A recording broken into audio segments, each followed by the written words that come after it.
বিরুদ্ধে, আমরা আন্দোলন করছিলাম দিলীপ ঘোষের বিরুদ্ধে, আমরা আন্দোলন করছিলাম সুকান্ত মজুমদারদের বিরুদ্ধে। কষ্ট হচ্ছিল কেন বাপিদাদের? বুঝতে পারছেন না? আরে তো আমরা কেন্দ্রীয় সরকারের বিরুদ্ধে আন্দোলন করছিলাম, বাপিদাদের কষ্ট হচ্ছিল কেন?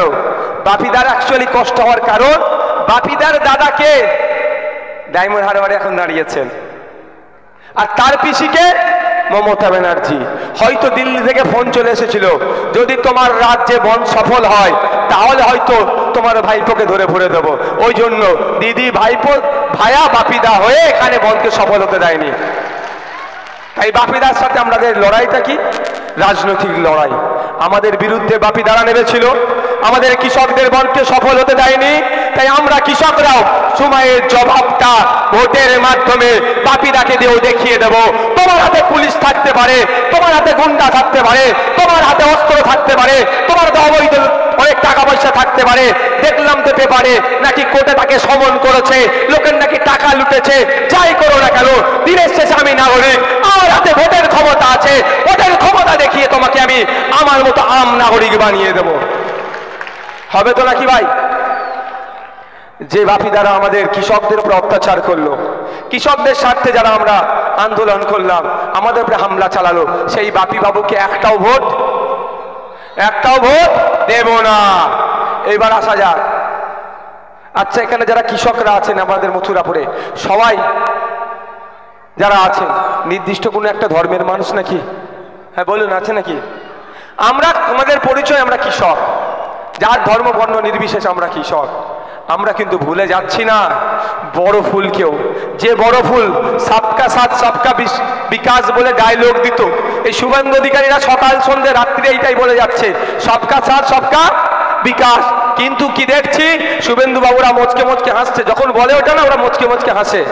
ওদের মুখের দিকে লক্ষ্য রাখবেন, বলে না সবকা সাথ সবকা বিকাশ, আর মনে মনে খুব হাসে আদানি আম্বানি কা সাথ আর উন লোগোं का ही বিকাশ। ওদের ছাড়া কারো বিকাশ হচ্ছে না। যা হচ্ছে ঘুরিয়ে ফিরিয়ে দেখবেন আদানি আম্বানি বা ওই কর্পোরেট।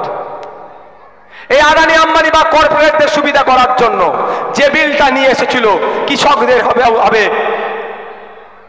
জুন মাসের 1 তারিখে, কোনো ফুলের দিকে তাকানোর দরকার নাই, বড় ফুল বিল নিয়ে এসেছিল। আর আমরা যারা বিরোধী করছিলাম, জোড়া ফুল আমাদের বিরোধিতা করছিল। তাই সময় এসেছে বড় ফুলকেও প্রত্যাখ্যান করার, জোড়া ফুলকেও প্রত্যাখ্যান করার। দুটো ফুলকে রিজেক্ট করতে হবে। আর যে ফুল রিজেক্ট হয়ে যাবে সেই ফুলকে যদি বেশি দিন রেখে দিই, ও ফুল পচবে, ওর থেকে পোকা জন্মাবে, ওই পোকা থেকে আমাদের স্বাস্থ্যের অবনতি হবে। আমরা ওই ফুলকে রাখবো না। ওই দুটো ফুলকে রিজেক্ট করে আমরা কোথায় ফেলবো? সার গাদাই ফেলে দেবো। ও ফুলকে রাখবো না। আমরা কি রাখবো? খামকে নিয়ে আসবো, আগামীর বার্তা নিয়ে আসবে, চাকরির বার্তা নিয়ে আসবে, কৃষকের মাসিক গড় আয় টাকা খামের মধ্যে দিয়ে আসবে। মায়ের মাস গেলে যাতে 5,000-7,000 ইনকাম করবে, খামের মধ্যে মাথায় যে টাকা পায় তার ব্যবস্থা করবে খাম। 500-1000 টাকা মায়ের হাতে দিয়ে, 1000 টাকা তো মা, 1200 টাকা তো মায়ের হাতে দিয়ে দিচ্ছে। কিন্তু মায়ের সন্তানটা যখন বা মা যখন চিকিৎসা করাতে যাচ্ছে, কোথায় যেতে হচ্ছে? ভাগ্য যদি খুব ভালো থাকে ডায়মন্ড হারবারে গিয়ে হয়তো বেড পেতে পারে, আর যদি একটু খারাপ হয় কোথায় যাবে?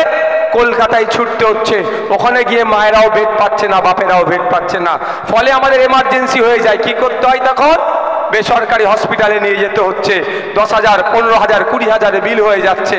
আর মাস গেলে, বছর গেলে খুব বেশি হলে 12,000 হাতে ধরাচ্ছে। আর বকলমে আমার কাছ থেকে কত টাকা লুটে নিচ্ছে, এটা ভাবতে হবে মায়েদেরকে। মায়েদেরকে ধন্যবাদ জানাবো, আপনারা যেভাবে উপস্থিত হয়েছেন। মায়েদেরকে একটা দায়িত্ব নিতে হবে। মায়েরা কাছ থেকে এখান থেকে ফিরে গিয়ে আপনাদেরকে স্পেশালি দায়িত্ব নিতে হবে। যখন আপনারা বন্ধু বান্ধবীদের মিলে যখন পাড়ায় বসে যখন গল্প করেন, বা পুকুর ঘাটে যখন আপনারা স্নানে যান বা আপনাদের কাজে যান বা যে কলতলায় যান, একটাই কথা হবে, বাড়িতে বাড়িতে গিয়ে আপনাদেরকে দায়িত্ব নিয়ে বলতে হবে, চুপচাপ চুপচাপ। মায়েদেরকে এটা বেশি প্রচার করতে হবে। কোনো সিম্বলে হাত দেওয়া যাবে না। ইভিএম মেশিনের সামনে যাবেন, তৃণমূল বন্ধুরা কিন্তু আপনাদের ভুল বুঝাতে পারে। ওরা ওদের সিম্বল যদি 1 নম্বরে থাকে বা 2 নম্বরে থাকে, এরকম বলবে যে বুঝতে পারছি তোমরা ভাইজানকেই ভোট দেবে, কিন্তু ইভিএম মেশিনটা কেমন করে অন করতে হয় জানে তো? আমরা অনেকে জানিনি, কারণ ভোট তো দিতে দেয়নি। এবারে ভোট হবে ভাই। এই কে গুন্ডা মোস্তান আমাদের দিকে শুনছি কয়েকটা আছে, তাদেরকেও বলে যাচ্ছি প্রস্তুত থাকুন। আমাদের কর্মীদের উপর আপনাকে শুনছি হামলা চালিয়েছেন, হামলা চালিয়ে প্রস্তুত থাকুন।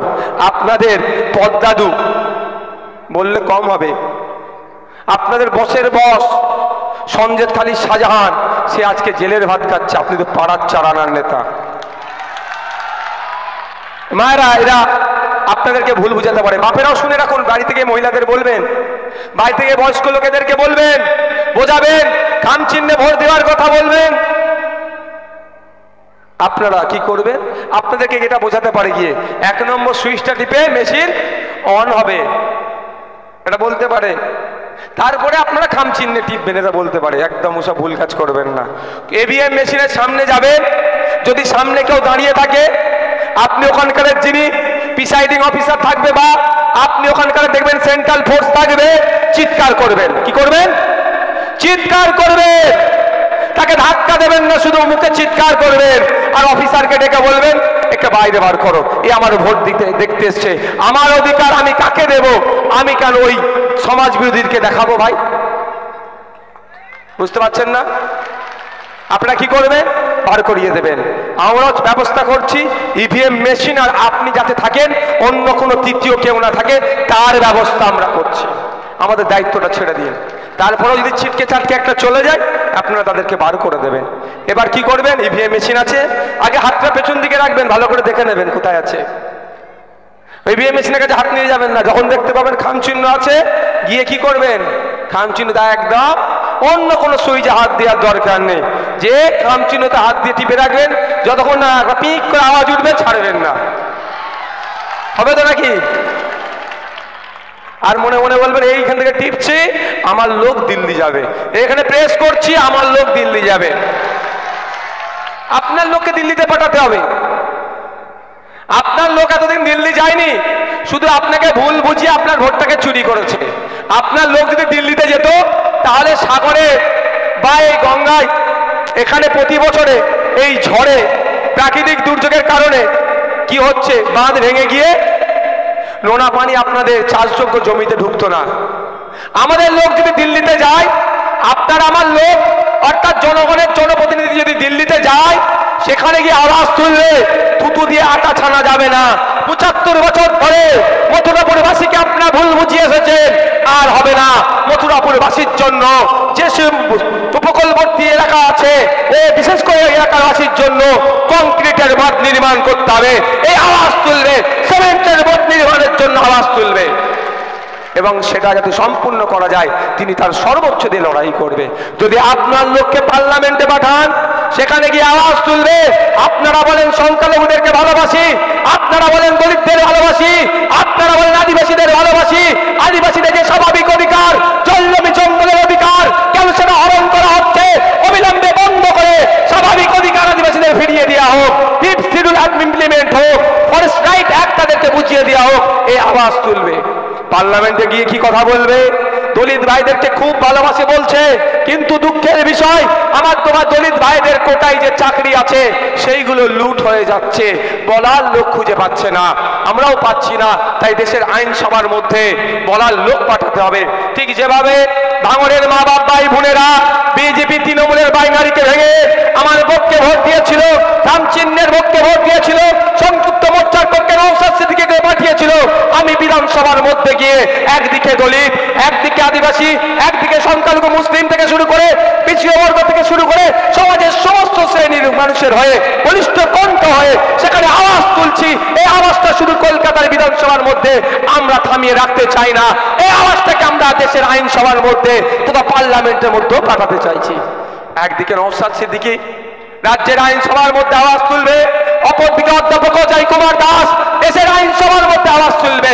আর বাইরে তো আপনারা আছেন, আমাদের অধিকার আমাদের বুঝিয়ে দিতে বাধ্য হবে। ওরা তো চাই সব সময়, কি বলুন তো, নওশাদ সিদ্দিকী মুসলিম, ওর নিজের অধিকারের জন্য চিৎকার করুক, অধ্যাপক অজয় কুমার দাস দলিত, সে তার অধিকারের জন্য আলাদাভাবে চিৎকার করুক। আর সঞ্জীব হাসদা, অধ্যাপক সঞ্জীব হাসদা মহাশয়, তিনি একজন আদিবাসী, ইনি ইনার মতো চিৎকার করুক। তিনজন ভাগ হয়ে তিনজনের অধিকারের নিয়ে চিৎকার করবে, আর মধ্যখানে কি বলবো, তোদেরই মধ্যে মিল নেই, আর কি করব? বুঝতে পারছেন না? এখন তোদের থেকে ব্রেন আউট হয়ে গেছে। কি ব্যাপার? আরে নওশাদ সিদ্দিকীর পাশে কারা দাঁড়াচ্ছে? শিক্ষিত সমাজের মানুষ এসে দাঁড়াচ্ছে, ওদের ব্রেন আউট হয়ে যাচ্ছে। আরে আর এনারা কেন দাঁড়াচ্ছেন? এনারা কেন দাঁড়াচ্ছেন? আমার ভাই ওই রকম লোক চাই না, ওই ফিরাদ হাকিম সিদ্দিকুল্লাহ চৌধুরীর মতো লোক আমার চাই না। আমার এই ভাঙা ফুটো এই ধরনের লোকই আমার চাই, যে বেঈমানি আমার সাথে করবে না। এখানে আমাদের আছেন মেম্বাররা, আপনারা ভোট দিয়ে জিতিয়েছেন, যারা এখানে উপস্থিত হয়েছেন, অনেকে লড়াই করে আন্দোলন করে তারা প্রতিষ্ঠিত হয়েছে, নানান ভয় ভীতিকে উপেক্ষা করে আমাদের পাশে এখনো শক্ত হাতে দাঁড়িয়ে আছে, সিদ্ধা সোজা রেখেছে। আমরা এইরকম মানুষকে চাই। আমরা সিদ্দিকুল্লাহ চৌধুরী, আমরা ওইরকম ফিরাদ হাকিম, আমরা ওইরকম বীরভা হাসদা, আমরা এরকম সুকুমার মাহাতো, আমরা ওইসব চাই না। আমরা এই ধরনের লড়াই যারা করতে পারবে, মানুষের জন্য কথা বললে যারা শিক্ষারা বিকিয়ে দেবে না, যারা প্রয়োজনে জেল খাটতে প্রস্তুত আছে, যারা আমাদের সাথে থাকে, সেই রকম মানুষকে আমরা চাই। এই জন্যই তো ভয় পেয়েছে, এই জন্যই ভয় পেয়েছে। বসো, তোমাদের লড়াইকে আমি কুর্নিশ জানাই। এত বসেন,